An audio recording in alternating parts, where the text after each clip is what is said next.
নমস্কার, দেখছেন কলকাতা টিভি। বাংলাদেশ সারাদিন নিয়ে আমি সুদীপ্ত রয়েছে আপনাদের সঙ্গে। শুরুতেই নজর রাখবো হেডলাইন্সে।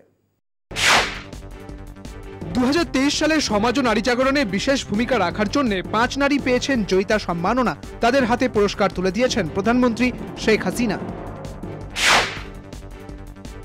হাসপাতালে অভিযান ইস্যুতে স্বাস্থ্যমন্ত্রী ডক্টর সামন্তলাল সেন বলেছেন, হাসপাতালে নিয়মবিধি মেনে ক্যাফেটেরিয়া নির্মাণ করতে হবে।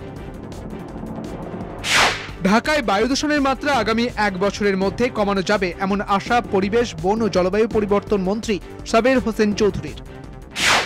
সারাদিন জুড়ে ঘটে যাওয়া বাংলাদেশের সমস্ত গুরুত্বপূর্ণ খবরের দিকে এবারে নজর থাকবে আমাদের। আন্তর্জাতিক নারী দিবস উপলক্ষে 2023 সালে সমাজ ও নারী জাগরণে বিশেষ ভূমিকা রাখার জন্য 5 নারী পেয়েছে জয়িতা সম্মাননা। তাদের হাতে পুরস্কার তুলে দিয়েছেন প্রধানমন্ত্রী শেখ হাসিনা। আজ উসমানী স্মৃতি মিলনায়তনে আয়োজিত এক অনুষ্ঠানে এই সম্মাননা দেওয়া হয়। অর্থনৈতিকভাবে সাফল্য অর্জনকারী নারী হিসেবে ময়মনসিংহের ব্যবসায়ী আনারকলিকে সম্মাননা দেওয়া হয়।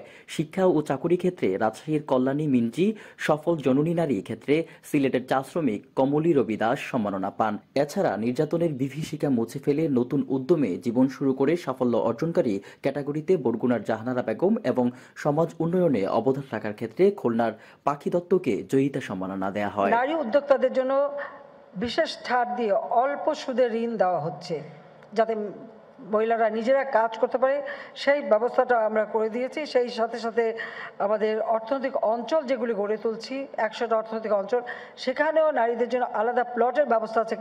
কেউ যদি উদ্যোক্তা হয়ে সেখানে কোনো বিনিয়োগ করতে চায়, সেজন্য মেয়েরা কিন্তু আলাদা সুবিধা পাবে, তাতে নিজেরা নিজের পায়ে দাঁড়াতে পারে, আর্থিক সচ্ছলতা পায়, সেই ব্যবস্থাটা আমরা করতে পারি। হাসপাতালে অভিযান ইস্যুতে স্বাস্থ্যমন্ত্রী ডক্টর সামন্তলাল সেন বলেছেন, হাসপাতালে নিয়মবিধি মেনে ক্যাফেটেরিয়া নির্মাণ করতে হবে।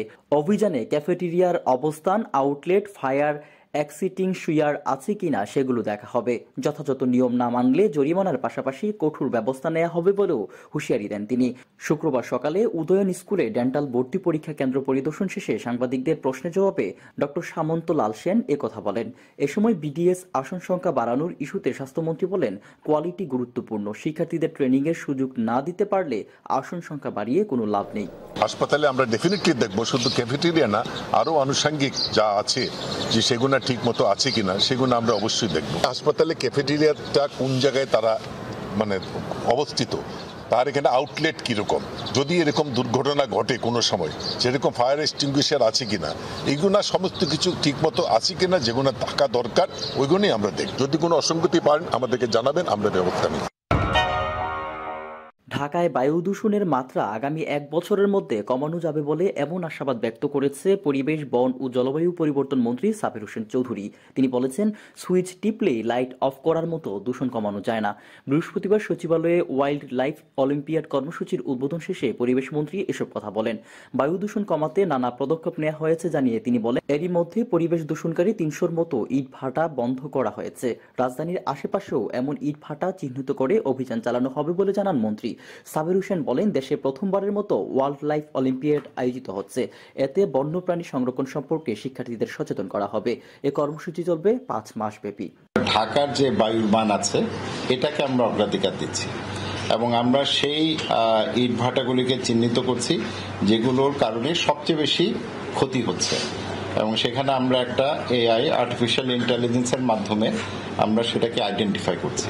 সুতরাং এখানে কোনো ব্যক্তিগত কোনো বিষয় পছন্দ অপছন্দ নাই, যে আমরা সত্যিকার অর্থে যারা সবচেয়ে বেশি ক্ষতি করছে সেই আমরা ইটের ভাটাগুলি এবং সেই কর্মকাণ্ড, এটা আমরা কোনো ধরনের ঢিলামি থাকবে না, আমাদের টার্গেট অনুযায়ী আমরা আগাবো।